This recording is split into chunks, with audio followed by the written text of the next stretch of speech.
جنت نظیر وادی آج ایک روح پرور منظر کی گواہ بنی، جب ہزاروں نہیں بلکہ لاکھوں عقیدت مندوں نے درگاہ حضرت بل میں حاضری دی۔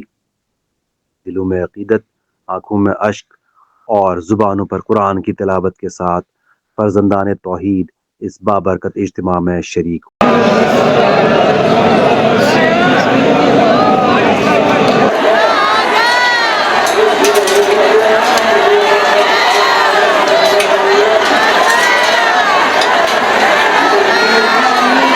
ڈل جھیل کے کنارے واقع وادی کی سب سے بڑی اور سب سے مقدس درگاہ حضرت بل میں آج 1 لاکھ کے قریب فرزندان اسلام نے حاضری دی۔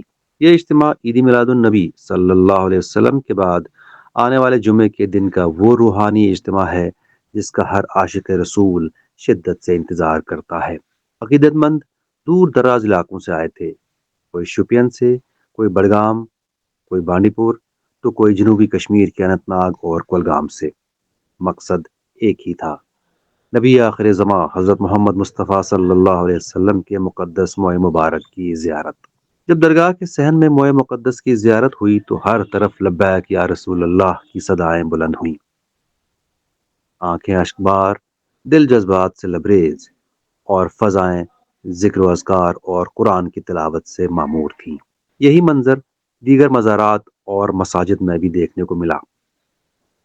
شہر خاص میں آستان عالیہ کلاش پورہ، صورہ میں آستان عالیہ جناب صاحب، سنوار میں حضرت سید یعقوب صاحب، اور بڑگام کے مکھامہ بیرو میں بھی روح پرور اجتماعات منعقد ہوئے۔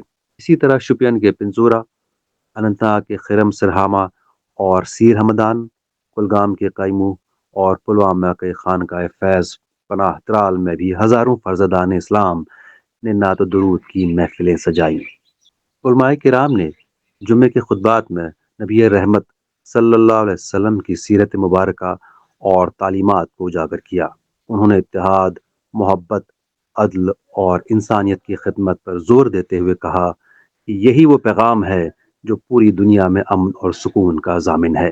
ادھر اس موقع پر جموں کشمیر وقف بورڈ نے عقیدت مندوں کے لیے خصوصی انتظامات کیے تھے۔ ٹریفک پولیس نے بھی گاڑیوں کی نقل و حرکت کو آسان بنانے کے لیے جامع پلان ترتیب دیا تاکہ زائرین کو کسی دشواری کا سامنا نہ کرنا پڑے۔ عید میلاد النبی صلی اللہ علیہ وسلم کے بعد آنے والے جمعے کا یہ اجتماع نہ صرف وادی کشمیر بلکہ پورے عالم اسلام کے لیے ایمان افروز یادگار ہے۔ یہ اجتماع ہمیں یہ یاد دلاتا ہے کہ عشق رسول ہی اصل سرمایہ ایمان ہے، اور انہی کے نقش و قدم پر چلنا ہی انسانیت کی فلاح اور کامیابی کا واحد راستہ ہے۔ بیورو رپورٹ، خبر اردو۔